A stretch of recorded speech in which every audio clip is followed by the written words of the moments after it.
Hello everyone. हमने last video में क्या किया था, बेसिक्स करे थे। इनकम टैक्स के कुछ डेफिनेशंस की थी, उन टर्म्स का मतलब क्या है वो हमने पढ़ा था लास्ट वीडियो में।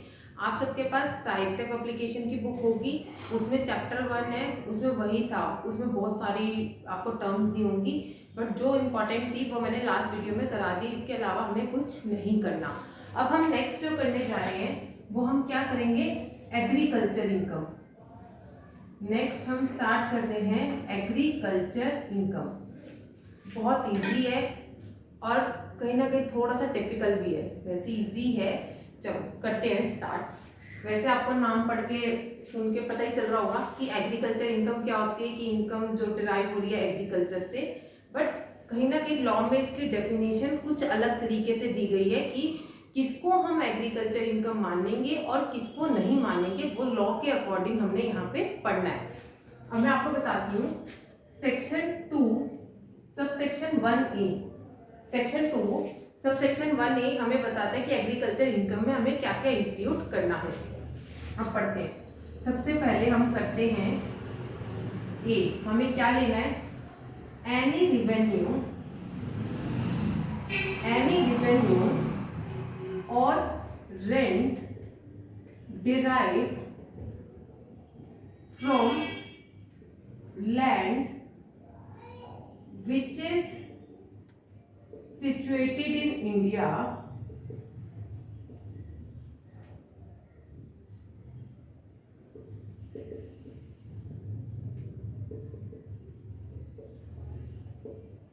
and used for agriculture purpose.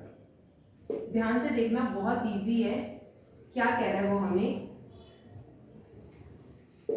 वो कह रहा है कि हम एग्रीकल्चर इनकम किसको मानेंगे, कोई भी रिवेन्यू मतलब मैं कोई फसल उगा रही हूँ, मैं उसको बेच आई, उससे जो मुझे पैसा मिल रहा है वो रिवेन्यू है, मेरी इनकम हुई। एनी रिवेन्यू वो हो गई रिवेन्यू। और रेंट का मतलब कि कोई मेरी एग्रीकल्चर लैंड है, मुझे पता है मैंने इस पे काम नहीं करना, मैं कहीं और जॉब करती हूँ, मैंने क्या किया, अपनी लैंड किसी और को दे दी रेंट पे कि ठीक है तू इस पे उगा और कर, तो उससे जो रेंट मिल रहा है, ठीक है, वो वाले रेंट की बात कर रहे हैं। डिराइव कहाँ से आ रहा है वो, मतलब जो रिवेन्यू या रेंट कहाँ से मिल रहा है, लैंड से। कौन सी लैंड, अब ये कंडीशन हो गई एक तरीके से, which is situated in India. ये लैंड कहाँ सिचुएटेड होनी चाहिए, इंडिया में। अगर ये आउटसाइड इंडिया है तो हम उसे एग्रीकल्चर इनकम नहीं मानेंगे। एग्रीकल्चर इनकम कब मानेंगे, अगर वो इंडिया में सिचुएटेड है। And use for agriculture purpose, ये इसकी हो गई सेकेंड कंडीशन। क्या, कि किस पर्पस के लिए यूज होनी चाहिए, एग्रीकल्चर के लिए। अगर हम उस लैंड को किसी और पर्पस के लिए यूज कर रहे हैं, लाइक हम कह रहे हैं कि हम यहाँ मॉल बनाएंगे, हम मतलब उस लैंड को किसी और पर्पस के लिए यूज कर रहे हैं, तो वो एग्रीकल्चर इनकम नहीं होगी। एग्रीकल्चर इनकम कब होगी, जब एग्रीकल्चर पर्पस के लिए यूज होगी। फर्स्ट आपको समझ आ गया होगा, बहुत सिंपल है कि कोई भी रेवेन्यू या रेंट आपको मिल रहा है उस लैंड से जो इंडिया में सिचुएटेड है और एग्रीकल्चर पर्पस के लिए यूज हो रही है, तो वो हमारी क्या बन जाएगी, agriculture income.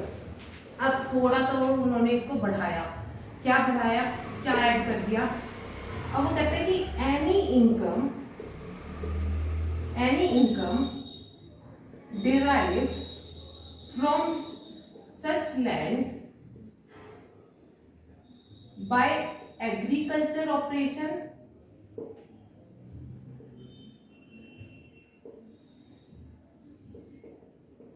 or process by cultivator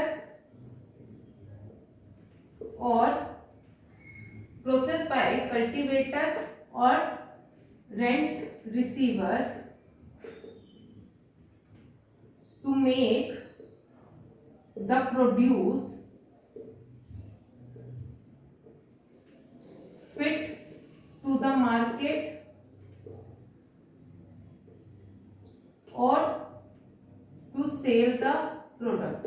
अब यहाँ क्या कह रहा है, अब यहाँ देखना, यहाँ क्या कह रहा है, एनी इनकम, कोई भी इनकम कहाँ से डिराइव हो रही है, ऐसी लैंड से जो किस में लगी हुई है, एग्रीकल्चर ऑपरेशन में। अब एग्रीकल्चर ऑपरेशन का मतलब यहाँ पे क्या है, एग्रीकल्चर ऑपरेशन का मतलब हमारा यहाँ पे है कि जैसे मैं कहती हूँ कि मैं एक पेड़ उगा रही हूँ, अब आम का पेड़ उगाना है, आम का पेड़ अपने आप थोड़ी उगेगा, उसके लिए उसके हमें बीज सीड्स डालने पड़ेंगे तभी आम का पेड़ उगेगा। तो sowing of seeds, cultivating of land, सारी एग्रीकल्चर ऑपरेशन होते हैं। अगर मैं कहती हूँ कि कोई जैसे जैसे हमारे कई बार होता है ना, घरों के बाहर पेड़ उग जाते हैं अपने आप ही, पत्ते आ जाते हैं, तो क्या हुआ कि कोई अच्छे पत्ते जैसे फ्लावर्स वगैरह निकल आए, मैं उन्हें काट के बेच आई, तो क्या वो एग्रीकल्चर इनकम होगी? नहीं होगी। क्यों? उसके लिए मैंने कुछ नहीं किया, वो स्पॉन्टेनियस ग्रोथ थी, अपने आप निकले, मैंने उसे काटा और बेच दिया। वो एग्रीकल्चर इनकम नहीं है। एग्रीकल्चर इनकम कब होगी? जब हम एग्रीकल्चर ऑपरेशंस करेंगे, मतलब हमने उसको उगाने के लिए कुछ किया है, वो अपने आप नहीं उगा, हमने उगाने के लिए कुछ किया, फिर मैंने उसे काटा और मैं उसको मार्केट में बेच आई, तो वो माना जाएगा हमारा एग्रीकल्चर। फिर क्या कह रहा है? और द प्रोसेस, और जो प्रोसेस बाय कल्टीवेटर, कल्टीवेटर मतलब जो कर रहा है सब कुछ, और द रेंट रिसीवर, जैसे हमने कहा था अगर कोई रेंट, जिसकी लैंड है उसने रेंट पे दी है, वो रेंट रिसीव कर रहा है, तो क्या कर रहा है? To make the produce fit to the market. वो जो प्रोड्यूस है, मानो मैंने गेहूं काटी, जैसे गेहूं कटती हैं, वो सीधा तो नहीं मार्केट में बिकने चल जाएंगी, अब उनको गेहूं के दाने अलग करने पड़ेंगे ना उनमें से, तो उसको क्या कर रहे हैं हम, जो प्रोड्यूस हुए जो गेहूं की, उसको फिट कर रहे हैं कि मार्केट में बिकने लायक बना रहे हैं, ठीक है। और to the sale of product, और प्रोडक्ट को बेचेंगे, उससे जो भी इनकम हो रही है वो सब क्या मानी जाएगी? Agriculture income. मतलब कोई भी मैं मार्केट में बेच के आ रही हूँ, गेहूं मेरी है सारी, मैं बेच के आ रही हूँ, उससे जो भी इनकम है वो मेरी एग्रीकल्चर इनकम है, चाहे मैं वहां जाके किसी स्टोर में रख दूं उसको, बट मानी वो क्या जाएगी? Agriculture income. मेन यहाँ पे क्या आता है जो आपको ये ध्यान रखना है, एग्रीकल्चर ऑपरेशन होना चाहिए स्पॉन्टेनियस। अगर कोई ग्रोथ हो रही है, कोई हमने कुछ नहीं किया, वो अपने आप होगा, वो नहीं माना जाएगा एग्रीकल्चर। एग्रीकल्चर कब माना जाएगा? जब हम वो ऑपरेशंस करेंगे, एग्रीकल्चर उसे उगाने के लिए कुछ करेंगे, तभी हम उसे एग्रीकल्चर इनकम मानेंगे। और ये भी आपको समझ आ गया होगा कि make the produce fit to the market, मतलब मार्केट में बेचने लायक बनाने के लिए उसके में जो भी हमने किया सब कुछ हमारी क्या मानी जाएगी? फिर जो इनकम हो रही है वो हमारी एग्रीकल्चर इनकम मानी जाएगी। लास्ट क्या कहता है वो कि any income derive from farm house. अब उसने फार्म हाउस से भी कोई इनकम निकल रही है तो उसको भी क्या मान लिया? Agriculture income. मतलब मेरा फार्म हाउस है, उससे कोई इनकम है, एग्रीकल्चर इनकम। बट क्या उसने यहाँ पे कुछ इसकी कंडीशंस लगाई है कि कब फार्म हाउस की इनकम को एग्रीकल्चर इनकम मानेंगे और कब नहीं मानेंगे। अब देखो क्या है, जो फार्म हाउस की बिल्डिंग है, जो फार्म हाउस की बिल्डिंग है, वो बिल्डिंग किसकी होनी चाहिए? या तो कल्टीवेटर की होनी चाहिए या जो रेंट रिसीवर है उसकी होनी चाहिए। मतलब दो ही बंदे हैं, एक तो है कि मेरी लैंड है, मैं ही उस पर उगा रही हूँ, मैं कल्टीवेटर होगी, मेरी लैंड है, मैंने किसी और को रेंट पे दे दी, मुझे रेंट मिल रहा है तो मैं रेंट रिसीवर हूँ, तो दो ही हो सकता है केस। तो वो कह रहा है जो बिल्डिंग है, जो फार्म हाउस की बिल्डिंग है, वो कल्टीवेटर और रेंट रिसीवर की होनी चाहिए। ये नहीं है कि मैं कह रही हूँ मेरे पड़ोसी की है और मैं इसको फार्म हाउस दिखा के इनकम दिखा दी, नहीं, वो किसकी होनी चाहिए? कल्टीवेटर और रेंट रिसीवर के नाम ही होनी चाहिए। सेकेंड क्या कहता है ये जो हमारा फार्म हाउस है वो नियर टू एग्रीकल्चर लैंड होना चाहिए, एग्रीकल्चर लैंड के आसपास होना चाहिए। ये इसकी सेकेंड कंडीशन है। ये नहीं एक पुणे में है तो एक हमारा वो एक पुणे में एक हरियाणा में है, ऐसा नहीं, मतलब उसके आसपास होनी चाहिए एग्रीकल्चर लैंड के, ठीक है। तो थर्ड हमें क्या बोलता है ये मैं रफ कर देती हूँ, आपने लिख लिया होगा। फर्स्ट कंडीशन है कि जो बिल्डिंग है वो कल्टीवेटर या रेंट रिसीवर की होनी चाहिए। सेकंड है वो नियर टू एग्रीकल्चर लैंड होनी चाहिए। थर्ड वो रीजन देगा कि जो वो फार्म हाउस है उसको वो यूज कर रहा है एग्रीकल्चर से रिलेटेड। लाइक मैंने गेहूं उगाई, उसको मैं स्टोर कर रही हूँ फार्म हाउस में, मतलब रीजन बताना पड़ेगा कि मैं उस फार्म हाउस को एग्रीकल्चर पर्पस के लिए यूज कर रहा हूँ, तो वो मानी जाएगी एग्रीकल्चर में, नहीं तो नहीं मानी जाएगा। फार्म हाउस को भी उसको उस पर्पस के लिए यूज करना पड़ेगा, ठीक है। और दूसरा लास्ट आता है कि अगर कोई भी उसका लैंड रिवेन्यू या टैक्स बनता है वो पे करना होगा। और एक चीज बस अब आप लोगों को इसमें याद रखनी है कि अगर जहाँ पे फार्म हाउस है वहाँ की पॉपुलेशन 10,000 से ज़्यादा है, मोर देन 10,000 है, या municipality locality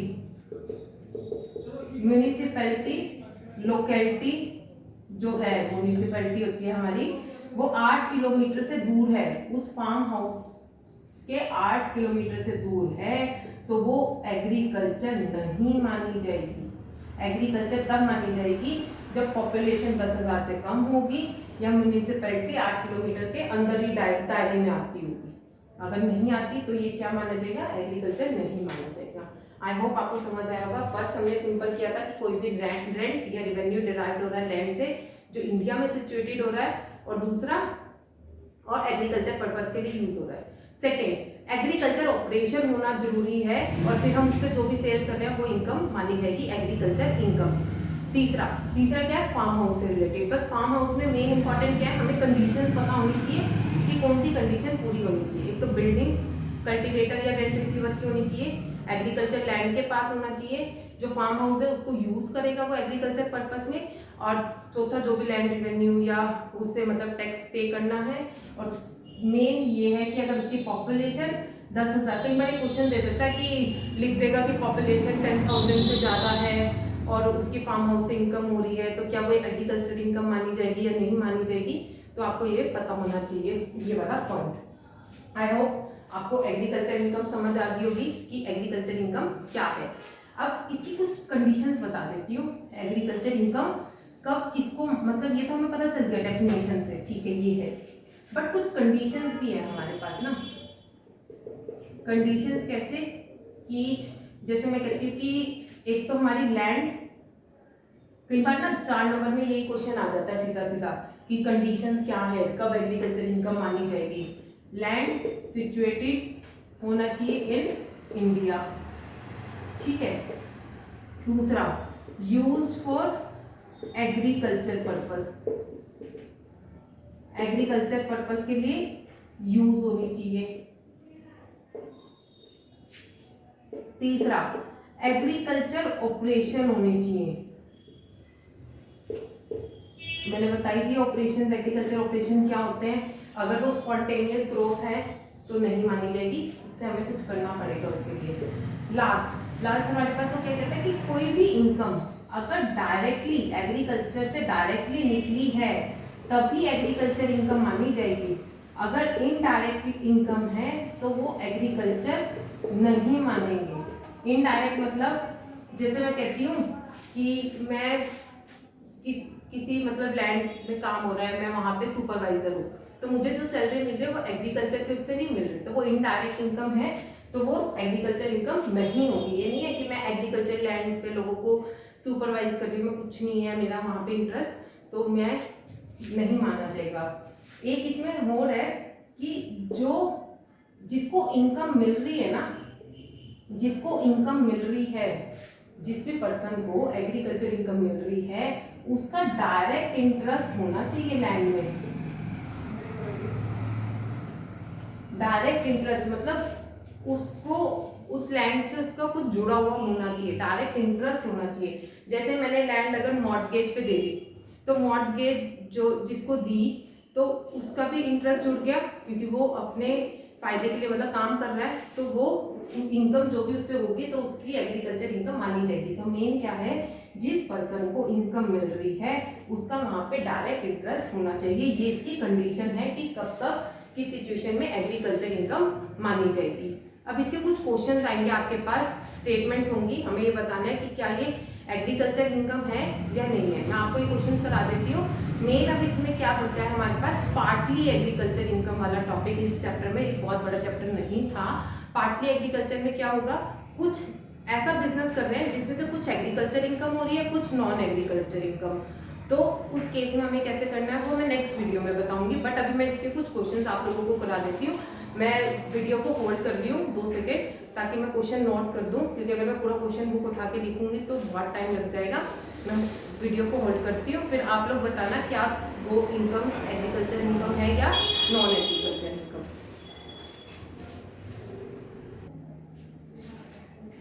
let's start the question.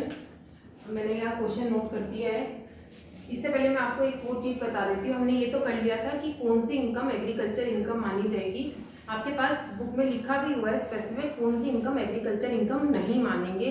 Like कोई पोल्ट्री फार्मिंग से इनकम है, कोई हमारी डेयरी से रिलेटेड है, मतलब जिसमें हमारा कुछ लैंड से नहीं निकल रहा, बस आपको इतना याद रखना वो एग्रीकल्चर इनकम नहीं है। थोड़ा सा इसको ध्यान देना।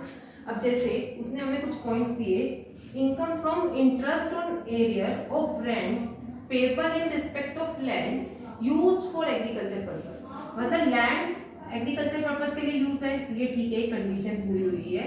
इनकम कैसे हो रही है, income from interest on arrear, मतलब इंटरेस्ट मिला हमें किसका, on arrear of rent payable, मतलब रेंट नहीं टाइम पे किया था तो उसका इंटरेस्ट मिला, तो क्या वो एग्रीकल्चर इनकम मानेंगे, रेंट मानेंगे। ठीक है कि अगर हमने कोई लैंड दी हुई है एग्रीकल्चर पर्पस के लिए, उससे जो रेंट मिल रहा है वो हमारी एग्रीकल्चर इनकम है। बट आगे जो वो इंटरेस्ट लग रहा है वो इंटरेस्ट किसके ऊपर लग रहा है, रेंट के ऊपर, वो लैंड की वजह से नहीं है, वो रेंट के ऊपर लग रहा है, तो वो इंटरेस्ट हमारा एग्रीकल्चर इनकम के अंदर नहीं आएगा। आपको ये याद रखना है। कई बार इसमें हम कंफ्यूज हो जाते हैं कि हम सोचते हैं कि रेंट अगर हमारा एग्रीकल्चर इनकम है तो उसके ऊपर लग रहा इंटरेस्ट भी एग्रीकल्चर इनकम होता है, नहीं, वो हमारे एग्रीकल्चर की वजह से नहीं है। इंटरेस्ट हमने लेट पे किया, ठीक है, इस वजह से इंटरेस्ट लग गया, बट इंटरेस्ट को हम एग्रीकल्चर इनकम नहीं मानेंगे।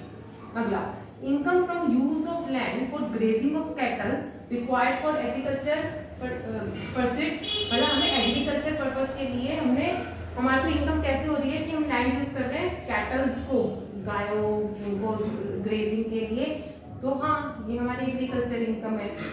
बस एग्रीकल्चर पर्पस के लिए है ना, सब कुछ हमारी कंडीशन पूरी हो रही है।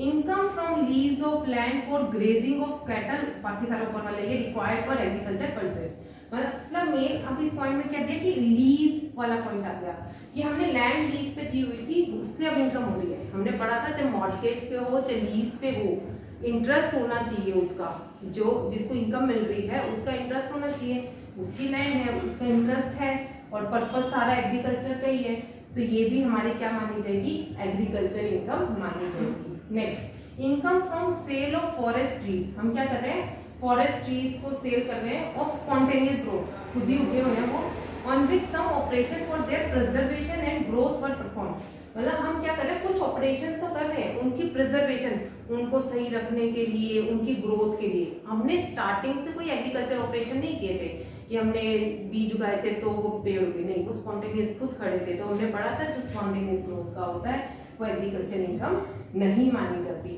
Next, income from interest on simple mortgage of land, interest किस पे मिल रहा है, कोई मॉर्टगेज पे मिल रहा है, इंटरेस्ट हमारा नहीं माना जाता। Income from agriculture land situated in Pakistan, मैं पहली जो सिचुएटेड की स्पेलिंग वहाँ गलत लिख रही थी, मैं सोच भी रही थी सिचुएटेड की स्पेलिंग बाय चांस गलत होगी।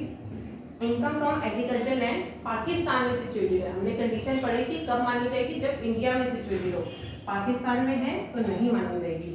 Price from the government on account of higher yield, मतलब बहुत ज़्यादा हमने हायर यील्ड हमने बहुत ज़्यादा मतलब उगाया करा तो उससे हमें प्राइस मिला, गवर्नमेंट ने हमें प्राइस दिया, कोई मतलब एग्रीकल्चर पे उससे तो नहीं मिल रहा ना, तो ये हमारा नॉन एग्रीकल्चर इनकम माना जाएगा, एग्रीकल्चर इनकम नहीं माना जाएगा। आपके बुक में एक और पॉइंट होगा इसका कि अगर हमें कोई इंश्योरेंस मिल रहा है कि हमारा एग्रीकल्चर लॉस हुआ, आग लग गई, उससे अगर हमें कोई इंश्योरेंस वगैरह मिल रहा है तो वो भी हमारी एग्रीकल्चर इनकम मानी जाएगी। ये तो एक तरीके के क्वेश्चन थे जहाँ पे आपसे पूछा जाएगा कि कौन सी एग्रीकल्चर इनकम है, कौन सी एग्रीकल्चर इनकम नहीं है। इसी तरीके में एक हमारे पास आता है कि हमें कैलकुलेट करना है कितनी हमारी एग्रीकल्चर इनकम होगी, तो याद रखना कैसे निकलेगा, जितनी भी हमारी टोटल इनकम हो रही है, टोटल इनकम मतलब एग्रीकल्चर से रिलेटेड, माइनस हम करेंगे उसमें से जो भी उससे रिलेटेड खर्चे हैं, तो जो आएगा वो हमारा क्या बनेगा, एग्रीकल्चर इनकम बन जाएगा। आई होप समझ आया होगा कि जितनी इनकम है उसमें से खर्चे माइनस करके जो बचेगा वही हमारी एग्रीकल्चर इनकम मानी जाएगी। अब मैं आपको इसका भी क्वेश्चन मैं नोट कर रही हूँ वीडियो, और इसका एक क्वेश्चन आपको करा देती हूँ ताकि आपको समझ आए, फिर आप प्रैक्टिकल क्वेश्चन करके देख लेना, कोई भी प्रॉब्लम हो तो मुझसे पूछ सकते हो। मैं क्वेश्चन नोट कर रही हूँ।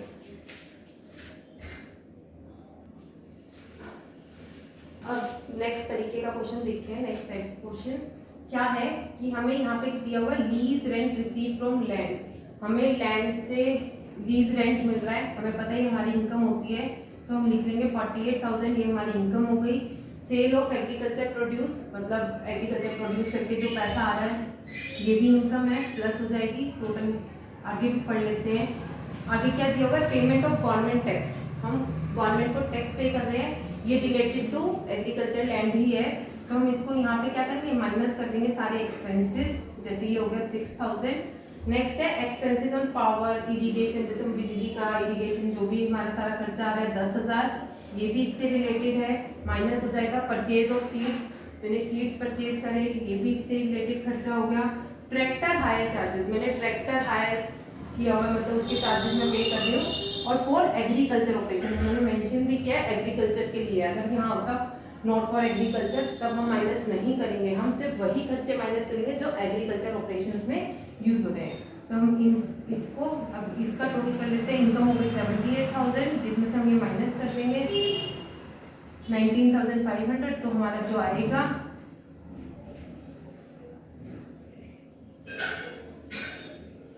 ये आ जाएगी हमारी एग्रीकल्चर इनकम।